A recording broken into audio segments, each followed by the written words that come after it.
Linda tierra que busco yo es Borinquena la hija del mar y el sol, del mar y el sol, del mar y el sol.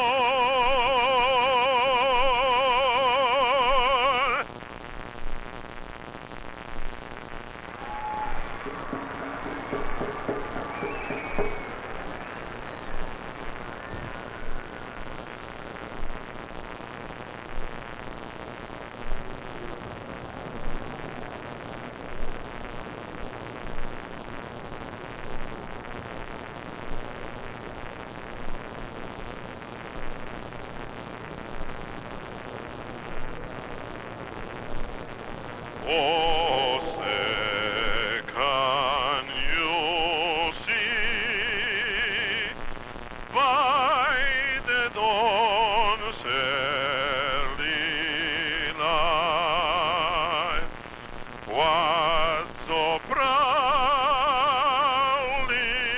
we hailed on the twilight last gleaming, whose broad stripe and bright star through the perilous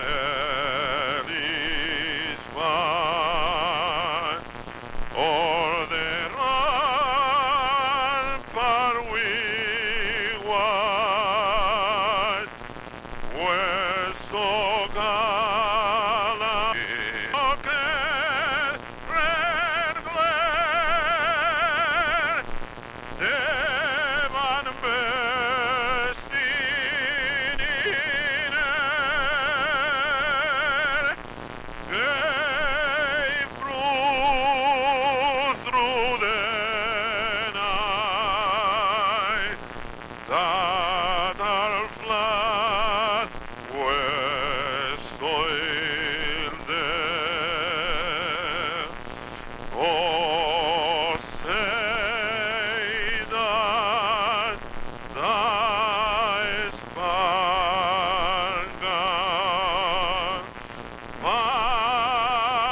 banner yet wave for the land of the free.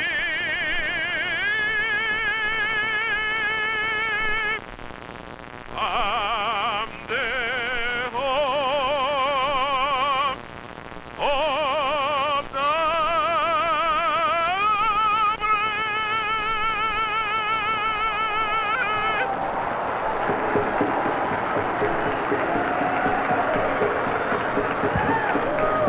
Felix Ramos singing the national anthem. Now time for the Brewer lineup. In the bottom of the inning, and a 4-3 Dodger lead. It stayed that way until the 8th inning. Hershiser still on the mound, and Kevin Roberson led off the inning and changed the complexion of this game. Kevin Roberson a charge into one, deep right center field. It might be gone and in. Roberson a pinch hit home run to the seats in right center, and just like that, the game is tied at 4. 2 outs later, Hershiser still on the mound. 4-4 game. Sammy Sosa came to the plate. Sammy drills one to right center. Goodbye.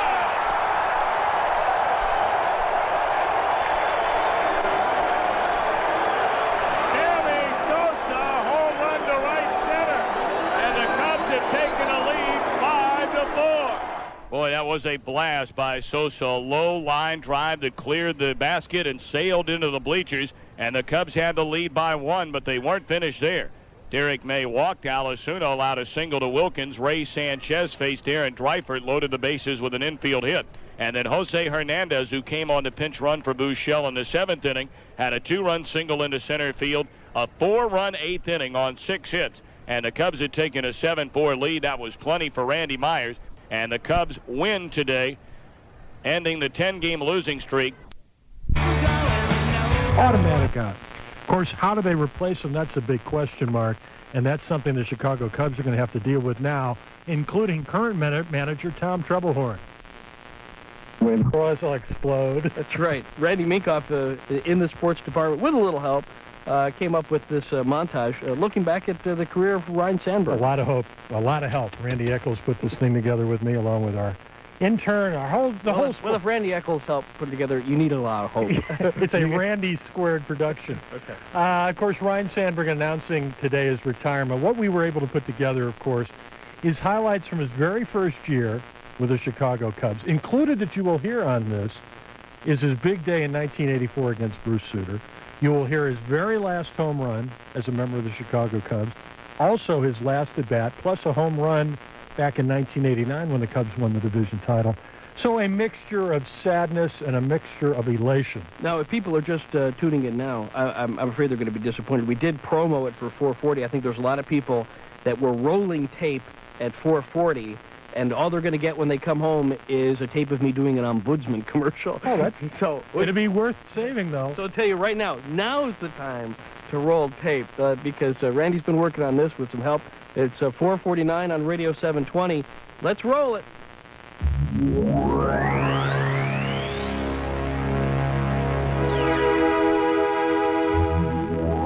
I'm certainly not the type of person who can ask the Cubs organization and Chicago Cubs fans to pay my salary when I am not happy with my mental approach and performance. Therefore, I am here today to announce my retirement, effective immediately.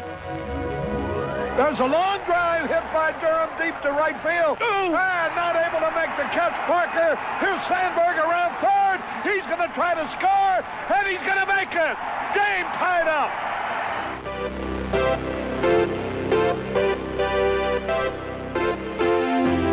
I wish the very best to the Chicago Cubs organization, Mr. Cook, Larry Himes, Tom Trebelhorn, the coaching staff, and my teammates and friends.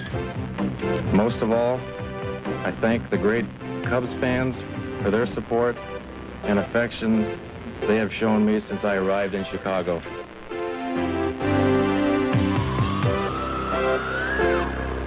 The pitch. There it goes. Way back. It may be. It could be.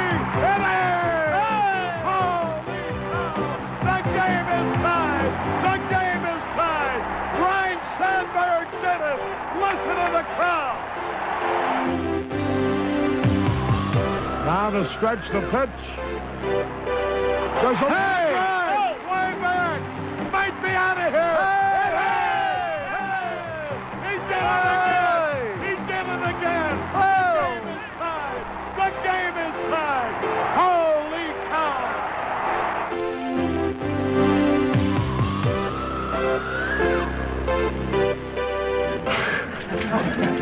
Basketball, football, and hockey are out of the question. I have no ambitions of doing those, the Bulls, Bears, the Blackhawks.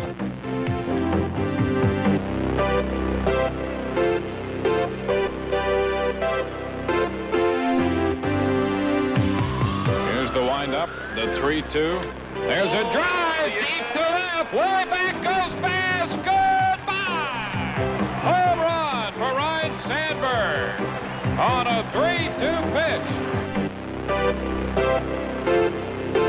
I've been through losing streaks. I've been through slumps, and I've been through slumps every year, and I know how to come out of slumps. So that part of it, I don't think that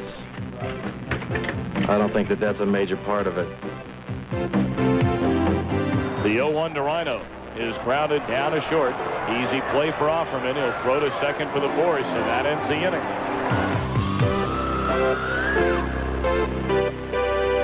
Long drive, deep left field. It might be out of here. It is. Home run to Waveland Avenue. Sandberg getting his 5th home run. He pulled that one over the screen and left. And that makes it a 4-2 Philadelphia lead.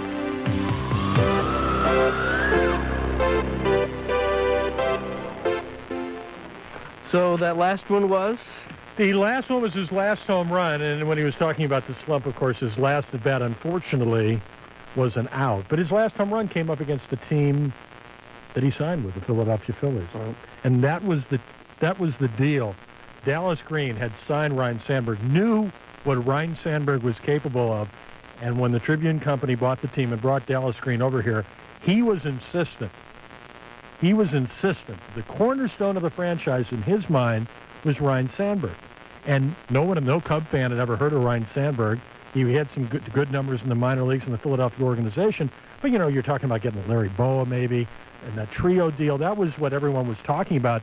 No one had ever heard of Ryne Sandberg. He came up to the major leagues, did very poorly, got one hit in something like his first 30 at-bats, very nervous third baseman, and, of course, the rest was history. 82, you heard him score on that play, showed a lot of speed. 84, MVP, the 2 home runs against Bruce Sutter, probably the best Cub highlights you can think of a generation. Those 2 home runs were the defining moment for the 1984 Chicago Cubs. When they won that game against the Cardinals in 1984, I think it was June 23rd, on national TV, that convinced not only the fans, it convinced the Cubs that they could win and break the jinx that went back all the way back to 1945. It's 4:54 on Radio 720. Thank you, Randy. I know how much work that required in this short period of time. And we also appreciate the idea, too, that you've been sticking around doing a lot of extra reports since, it seems like every 20 minutes I've been tuning in and hearing you. I know you're pretty bushed. But coming up after 5 o'clock, we'll do sports again, and on the way, too, we'll do a little brainstorming on the idea of what are the Cubs going to do now.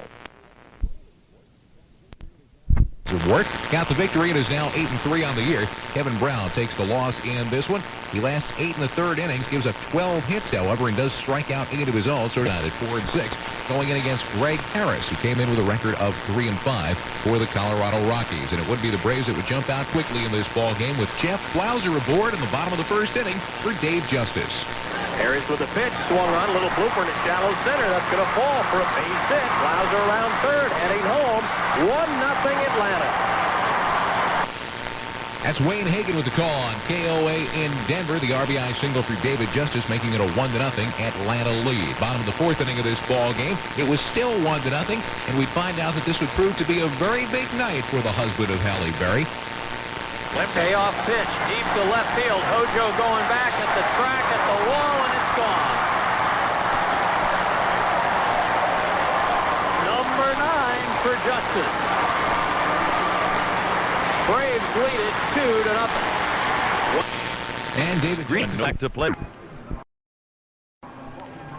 Let's go back to last night's game here at County Stadium in the very first inning with nobody on base and 1 away, and Bob Uecker calling the action. Lou Whitaker came up with Turner Ward playing in center field for the Brewers. Whitaker sends one to right center. Long run, Ward, and makes a diving catch to retire Whitaker. It was an absolutely beautiful catch by Turner Ward, and Bill Wegman worked a 1-2-3 first inning. However, the Tigers built up a 3-2 lead going into the 4th inning when Greg Vaughn came up against Mike Moore. Here's the windup and the pitch on the way to Vaughn. Hit high in the air, deep to left field. Back goes Tony Phillips. That ball's got a chance. That ball is gone.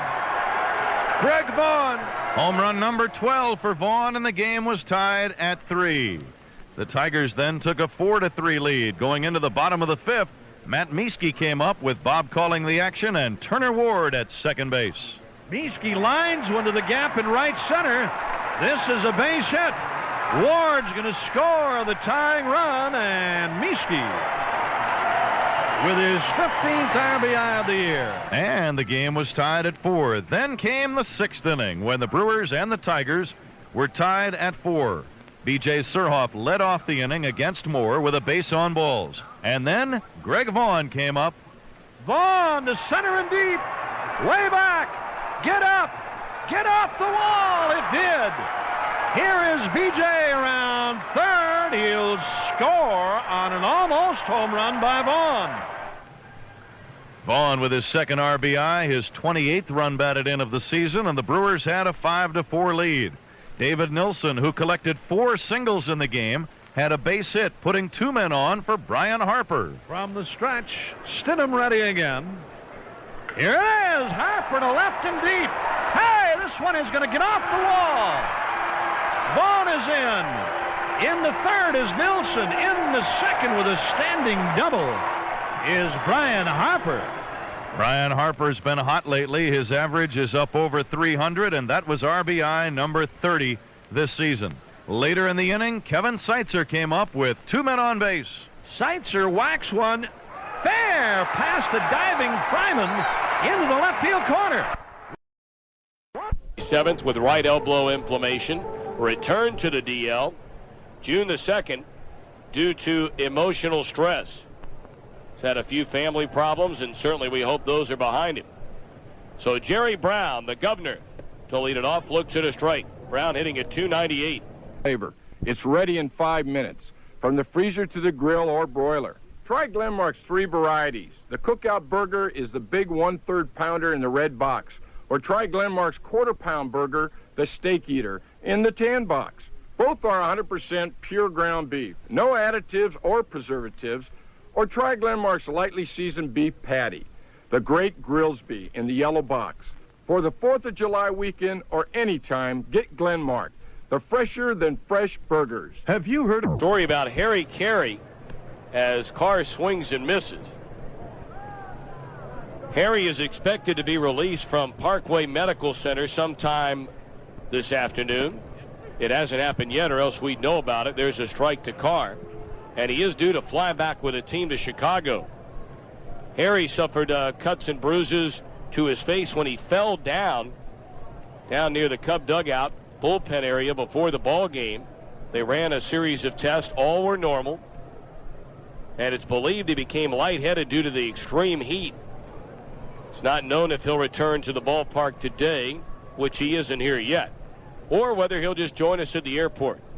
So very good news after a very scary early part of the day for Harry Caray. And you can take it to the bank. He'll be revved up and ready to go tomorrow when the team that he announced for 25 years comes to town, the St. Louis Cardinals. Foul ball by Chuck Carr. Well, he's just a tough guy. It's amazing because we don't know if he did pass out, but he did land on his face, and a lot of he's had a few lacerations, and I don't know if he had any stitches or not, Tommy. We didn't get any word of that either. Ground ball down to first, foul. Carr is still alive, 2-2. But we understand that he was joking around at the hospital, and he wants to get out of there. I heard that's the last thing I heard, and of course he'll drive somebody crazy in there until he does get out. No doubt about that one. Mandy Cohn kind enough to go over there with Harry today in the paramedic squad car. And there's strike 3 called to Carr on the inside edge. He gives Poncino a long look before going back to the dugout. Strikeout number 4 by Mike Morgan today. Yeah, Poncino's been very consistent with both teams on that, with that pitch either on the inside part of the plate or the outside part of the plate. And here's the pitch. Takes it outside, 1 ball, no strikes.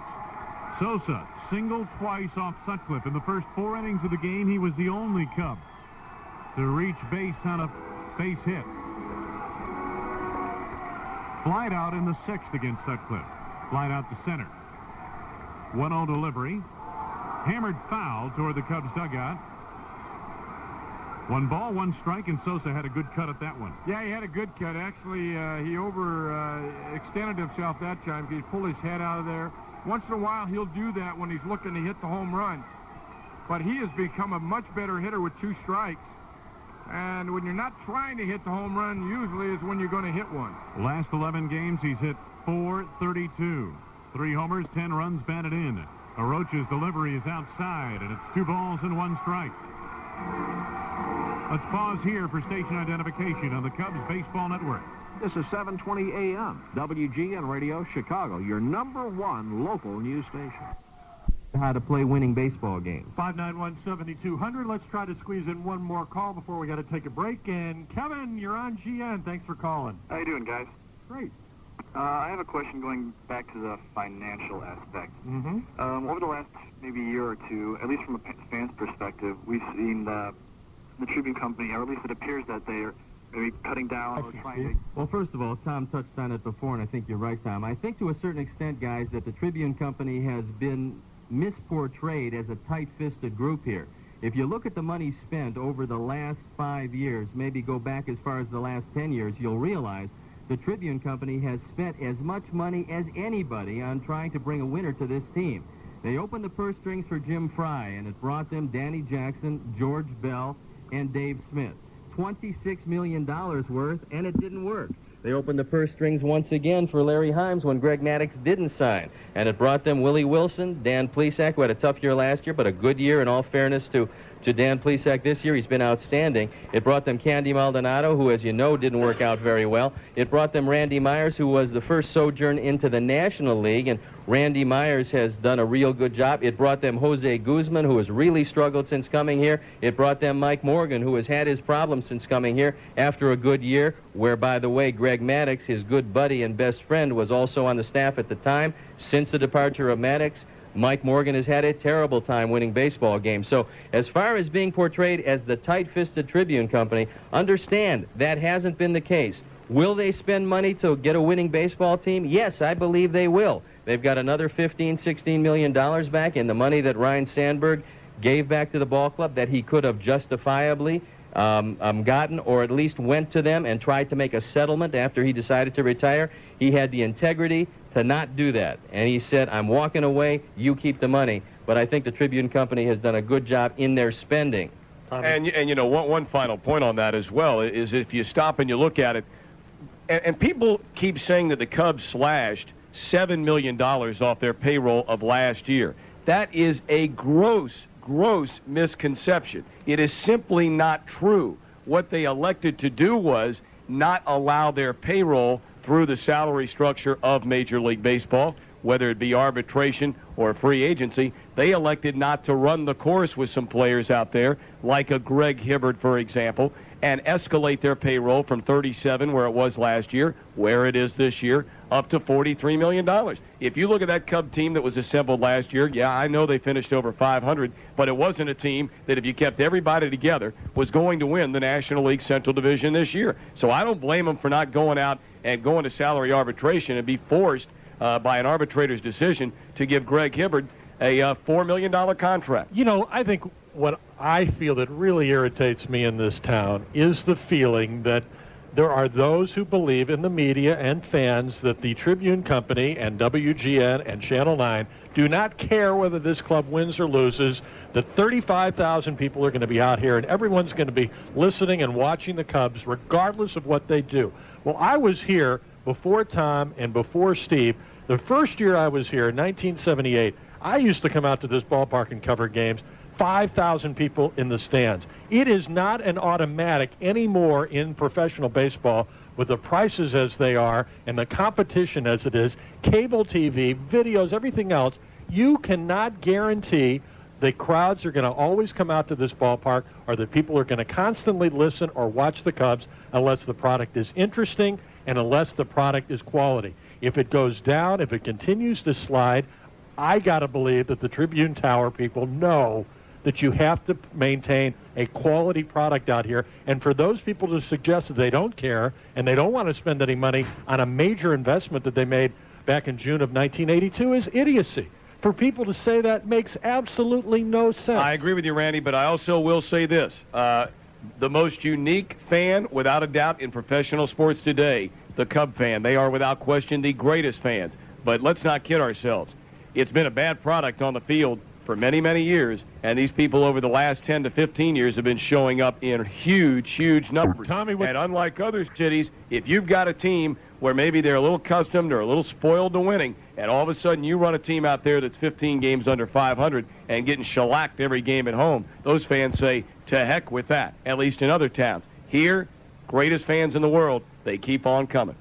Well, I think another thing that has to be addressed is the fact that you can't continue to tell the fans on a yearly basis that this team is going to be a contending team. If you sit back and you look at the ball club and you see how the ball club is playing and exactly who you have going into a given season, if you know you're not going to make a whole lot of moves from last year to this year to say that you have a contending ball club for the coming season.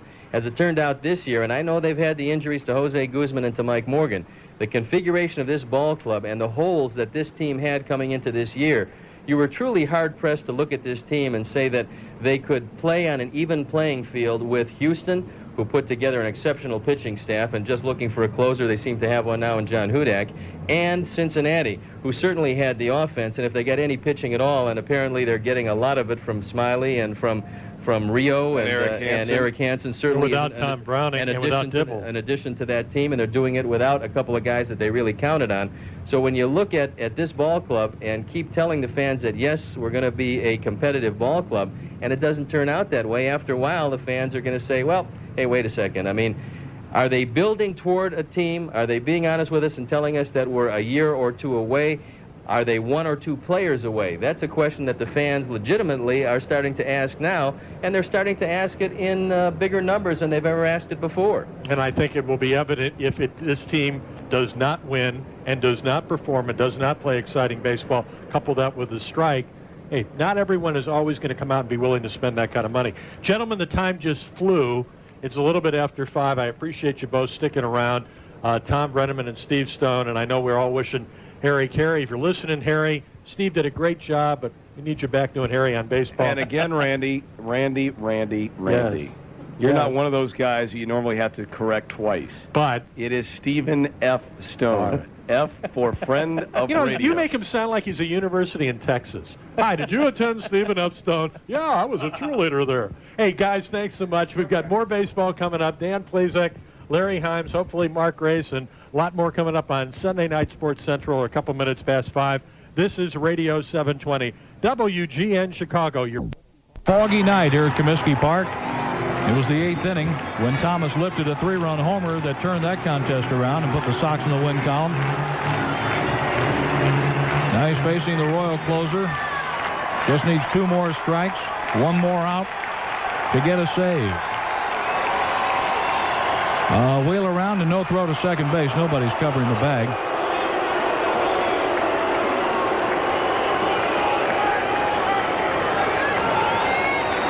Montgomery looks in for the sign now from McFarland. The runners lead from first and second. The 1-1 pitch. Thomas swings and misses a slider. Now the White Sox are down to their last strike for the second time. Frank Thomas grounded out, leaving runners at first and second in the 7th inning. Here he is in the 9th, facing Montgomery with runners at first and second, a run in. The Royals lead 4-3. The Sox about hit them 12-8. Cora leads at second. Montgomery's pitch. Check swing, a ball high, 2-2.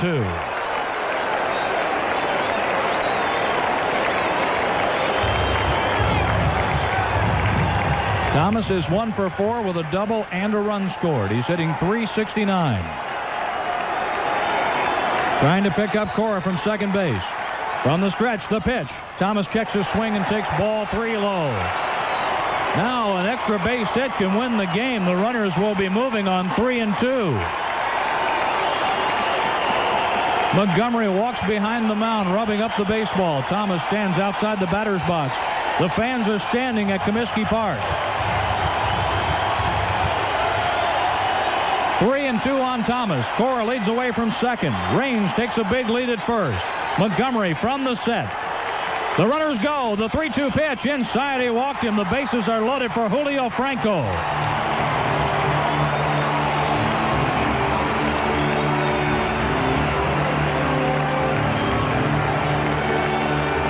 Three hits and a walk in the inning. Charge to Montgomery. Time called by McFarland. He's going to go out and have a word with the Royal closer.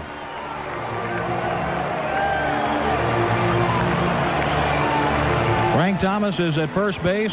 Raines at second, represents the winning run. Joey Cora at third base, the tying run. Franco has 2 hits and 4 at-bats tonight, hitting .307, 64 runs batted in to lead the ball club.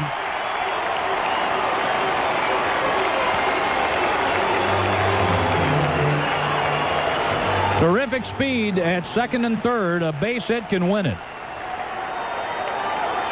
The outfielders play toward right, a very deep right field for Felix Jose, and now time called by Franco. The Royals lead 4-3. 2 outs, bottom of the 9th. Montgomery pitches. Slider strike outside corner to Franco.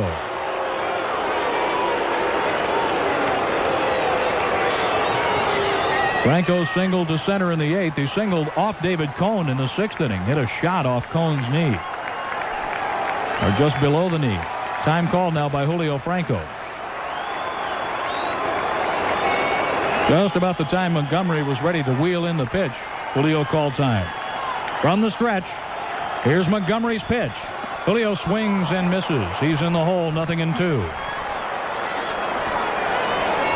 For the 3rd straight batter, the White Sox are down to their last strike. Raines delivered an RBI single to left. Thomas on a 3-2 pitch took ball 4. The fans start the rhythmic chant here at Comiskey Park, many of them standing. 0-2 to Julio. The pitch, high fastball, 1 ball, 2 strikes.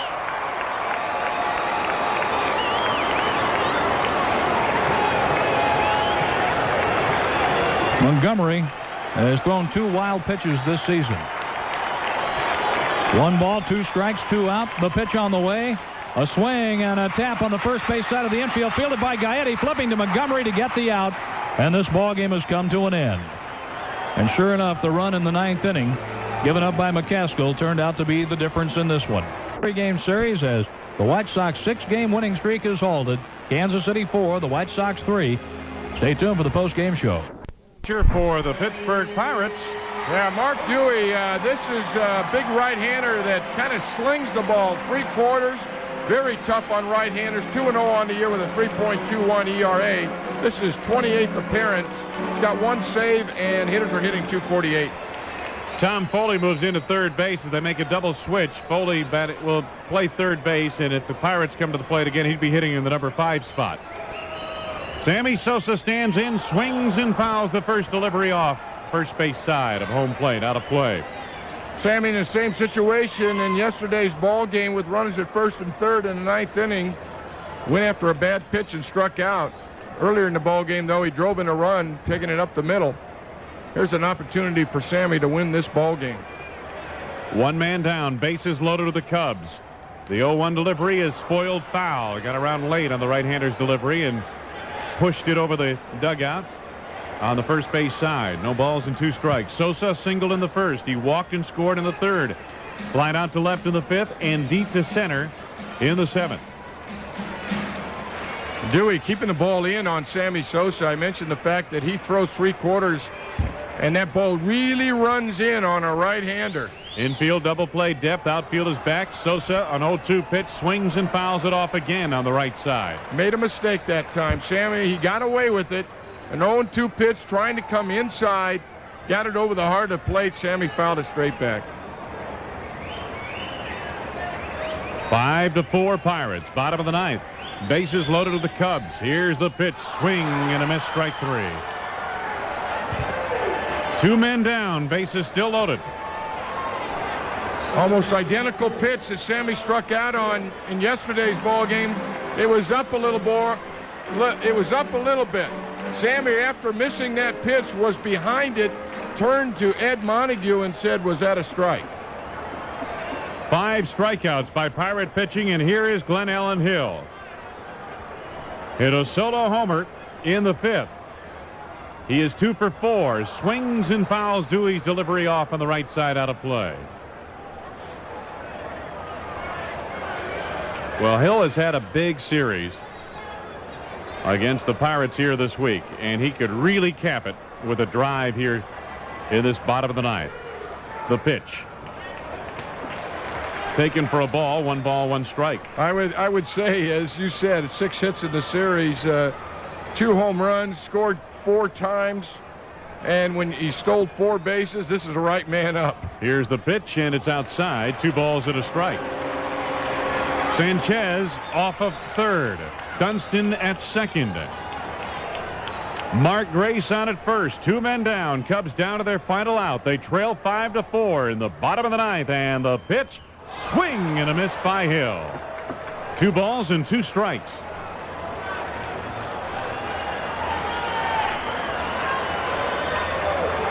Boy, you can just see Dewey, his adrenaline really pumping right now. The 2-2 delivery. Hit with authority in the left center field, and this is going to ride to the wall. The Cubs win. Santo scores, and Dunston scores the game-winning run. Game-winning 2-run double, Glenn Allen Hill, and the Cubs win it by the score of 6-5.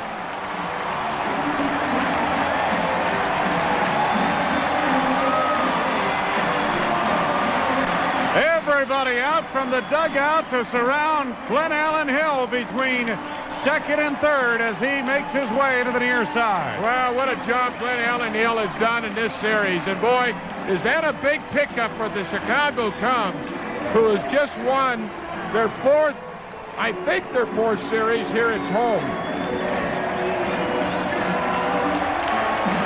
So the Cubs win it by the score of 6-5 over the Pittsburgh Pirates. We'll be back to tell you about it after these messages. Pick out a particular date. Takes the hair off his arm. What does that tell you, Tommy? To tell you that he's maybe a card short of the deck. Well, close. A little different. Just a little. Shaving the arm. Ground ball to second base.